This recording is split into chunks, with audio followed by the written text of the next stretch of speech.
there he was at the Emirates, and we heard from all the managers throughout Total Football, and plenty of them to come over the next hour or so. Where else to start than with the transfer saga of the summer so far? Eddie Howe says that there is no change with Alexander Isak's situation, but he insists that there is a way back for him at Newcastle. Howe believes the striker will still be at the club when the transfer window closes, but he's told the team to forget about him for this weekend and their game against Aston Villa. As we stand now, would you still expect Alex to be a Newcastle player on September the 2nd?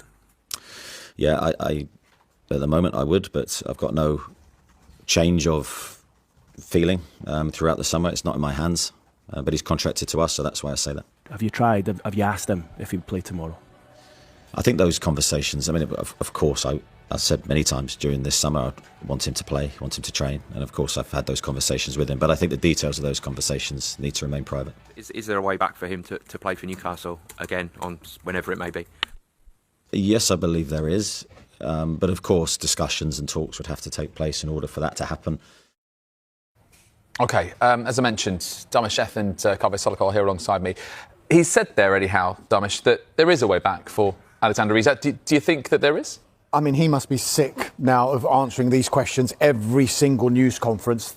He just wants this saga sorted out one way or another with Alexander Isak, but it looks like it is going to rumble on.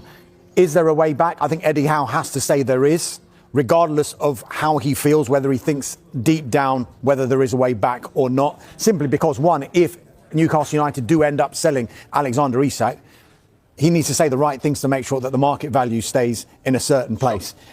Some people would say it's gone too far because of how they perceive Alexander Isak has conducted himself here. But we have seen instances before where players maybe have come from even further back than what Alexander Isak is here. We'll be old enough to remember the Pierre van Hooijdonk saga back in 1998 when he effectively went on strike at Nottingham Forest, and yet he came back. And more recently, Carlos Tevez, Roberto Mancini says he will never play for Manchester City again when he refused to come off the bench in that Champions League game against Bayern Munich.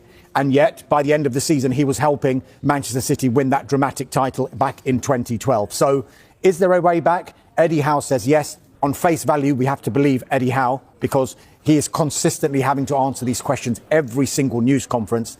Whether he does have a way back, we don't know. He's not going to feature this weekend for starters, though. Interesting phrase that you mentioned there, Dharmesh. The way that he has conducted himself, talking about Alexander Isak. Kaveh,